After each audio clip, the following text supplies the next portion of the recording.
सुप्रभात। अनय साहित्य क्लासेस की आज की कक्षा में आप सभी का बहुत बहुत स्वागत है। और आज हम संधि के क्रम को आगे बढ़ाते हुए संधि में पढ़ेंगे संधि के प्रकार में स्वर संधि का प्रकार। चूंकि पिछले कक्षा में हमने आपको संधि क्या है बताया, संधि के प्रकार बताए हैं, और आज की कक्षा में हम आप लोगों को स्वर संधि में स्वर संधि के प्रकार में पहला प्रकार पढ़ाएंगे दीर्घ स्वर संधि। तो आप लोग हमारे कक्षा से, हमारे चैनल से जुड़े रहें और अपनी पढ़ाई को ऐसे क्रमबद्ध रूप से आगे बढ़ाते चलें। एक दिन आप देखेंगे कि आप पढ़ाई के बेहतर स्थिति में पहुंच गए हैं। तो चलिए संधि देखते हैं। संधि में दो वर्णों के मेल को संधि कहते हैं। वर्णों का कैसे मेल होता है आइए देखते हैं। स्वर संधि के भेद, स्वर संधि के भेद, स्वर संधि के भेद में 5 भेद आपको बताया गया था। दीर्घ स्वर संधि, गुण स्वर संधि, वृद्धि स्वर संधि, या स्वर संधि और अयाद स्वर संधि। तो आज उसी क्रम को आगे बढ़ाते हुए यहाँ दीर्घ स्वर संधि की चर्चा होगी। किसकी? दीर्घ स्वर संधि। तो चलिए देखते हैं दीर्घ स्वर संधि क्या है।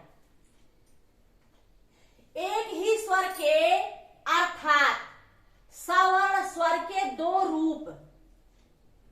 रूप ह्रस्व या दीर्घ, दीर्घ या ह्रस्व एक दूसरे के बाद आए, एक ही जाति के मतलब समान वर्ण के स्वर आए दोनों में, दोनों वर्ण अगर समान स्वर हो तो वहां पर क्या होगा, दोनों वर्णों को मिलाकर के, दोनों स्वरों को मिलाकर के क्या हो जाएगा, उसका दीर्घ हो जाएगा। उसी का दीर्घ होगा जिस वर्ण का स्वर रहेगा, उसी का क्या हो जाएगा, दीर्घ हो जाएगा।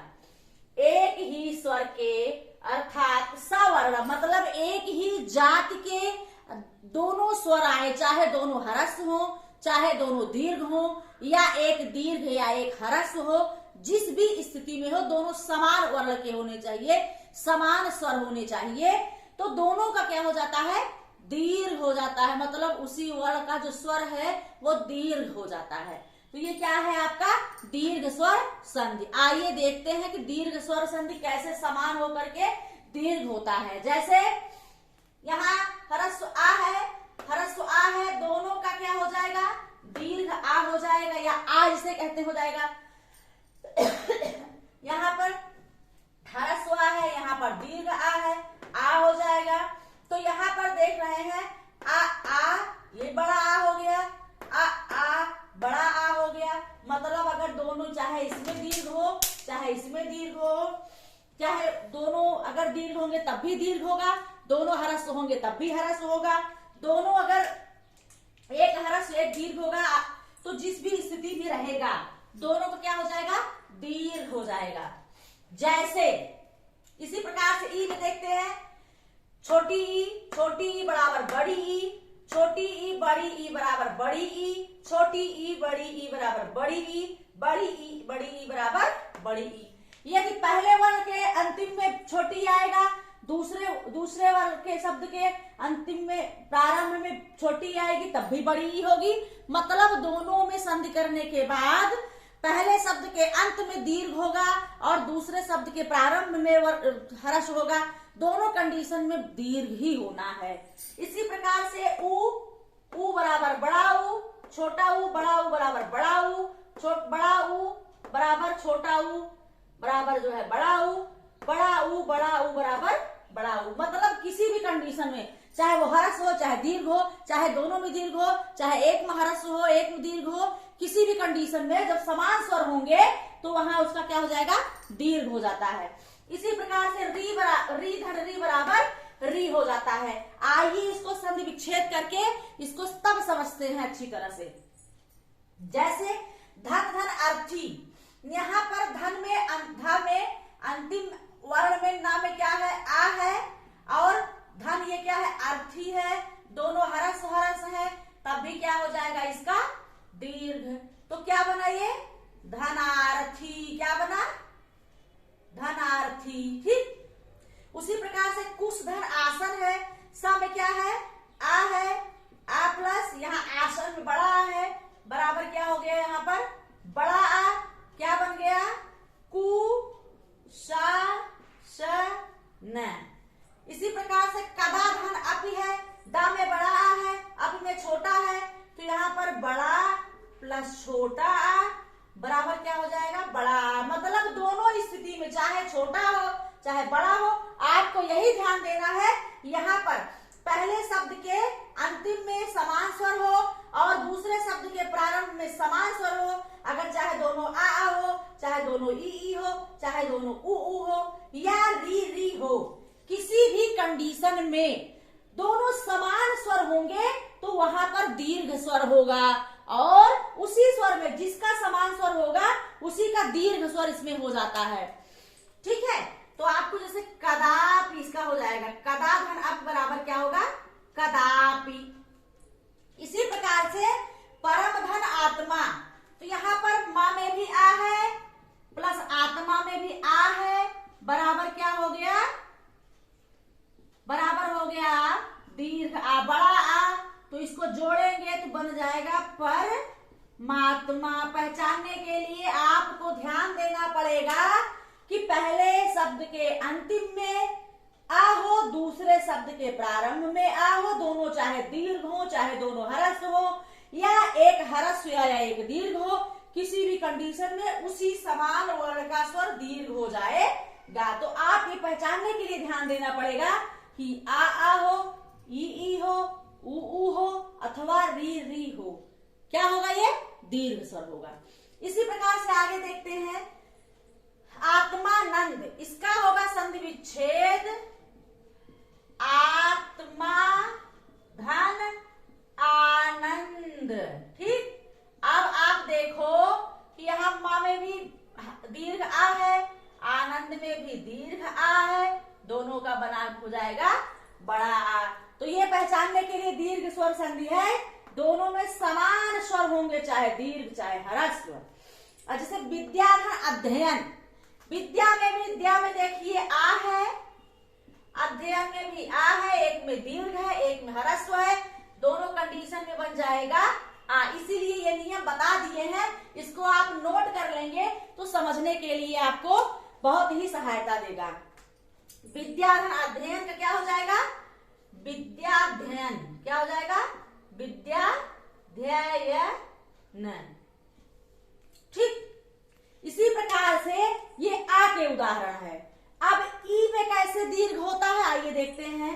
जैसे अतिधन इव है, अतिधन इव, इसमें ता में क्या है, ई है, और इव में भी क्या है, ई है।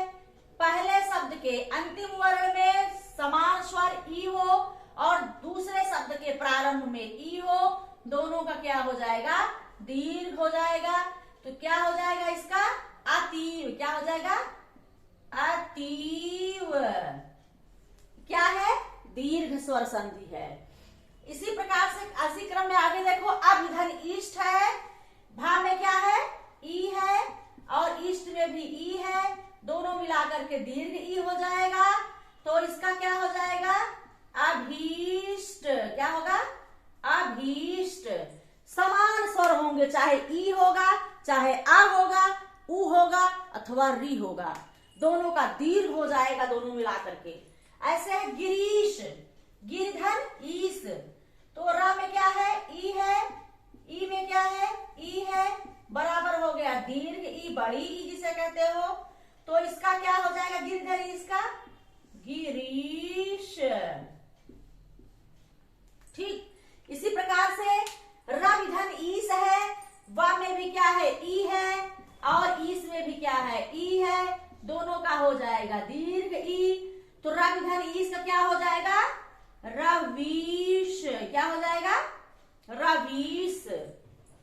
इसी क्रम में क्षितिधन ईस है, क्षितीश, तो ता में भी ई है, समान स्वर है दोनों में, ईस में भी ई है, दोनों का बना हो जाएगा बड़ी ई। तो क्षितीश का क्या हो जाएगा, क्षिति धन ईस का हो जाएगा क्षितीश, क्या हो जाएगा, क्षितीश। तो ये आ और ई के उदाहरण है कि जब पहले शब्द के अंत में स्वर हो ई, आ, उ, री चाहे जो, और दूसरे शब्द के प्रारंभ में वही स्वर समान स्वर होंगे आ, ई, उ, री, तो दोनों का दीर्घ हो जाएगा। तो ये कौन सा संधि है? ये आपके पहचानने में कौन संधि है?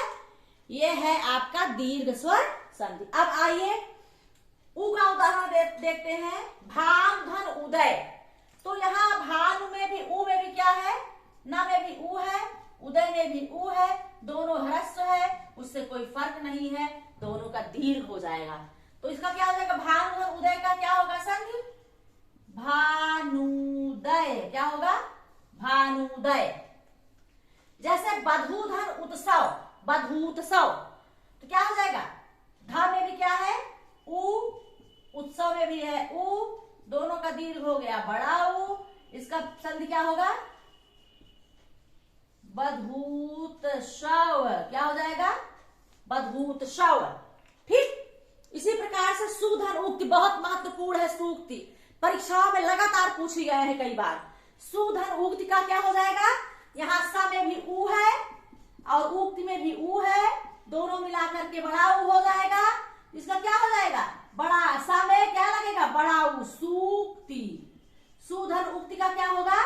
सूक्ति। तो ये दोनों स्वर समान होंगे आ, ई, उ, री, क्या हो जाएगा? दीर्घ स्वर संधि। री का उदाहरण देख लेते हैं। जैसे पितृधन ऋण, तो यहां पर ता में भी री है और ऋण में भी री है, दोनों का री हो जाएगा। तो इसका संधि पितृधन ऋण का संधि विच्छेद क्या संधि क्या होगा? इसका संधि होगा पितृण। क्या होगा? पितृण। ऐसे मातृधन ऋण है, तो मातृधन ऋण में ता में भी री है और ऋण में भी री है, दोनों समान स्वर हैं, इसका री हो जाएगा। और संधि क्या होगा मातृधन ऋण का? मातृण। क्या होगा? मातृण। तो ये रहे आपके दीर्घ स्वर संधि। दीर्घ स्वर संधि को और सारे उदाहरणों को आप किताब में देख करके उसका संधि करें, संधि का विच्छेद करें, उसको पहचानने में दिमाग लगाएं। इसी जो है तरीके से आप उसको ध्यान में रखते हुए पहचानने का प्रयास करिए कि आ धन आ, ई धन ई, उ धन उ, री धन री, जहां पर आए दोनों वर्गों के वर्णों में समान स्वर हो, वहां पर दीर्घ स्वर संधि हो जाएगा। तो आज इस कक्षा में दीर्घ स्वर संधि हम आपको बता रहे हैं। अगली कक्षा में अगली संधि के साथ मैं पुनः आपसे मिलूंगी। तो इस संधि को आप बेहतरीन ढंग से समझ गए होंगे और मैंने पूरा प्रयास किया कि आपको समझ में आ जाए। तो अगली कक्षा में फिर से हम मिलेंगे और तब तक के लिए धन्यवाद।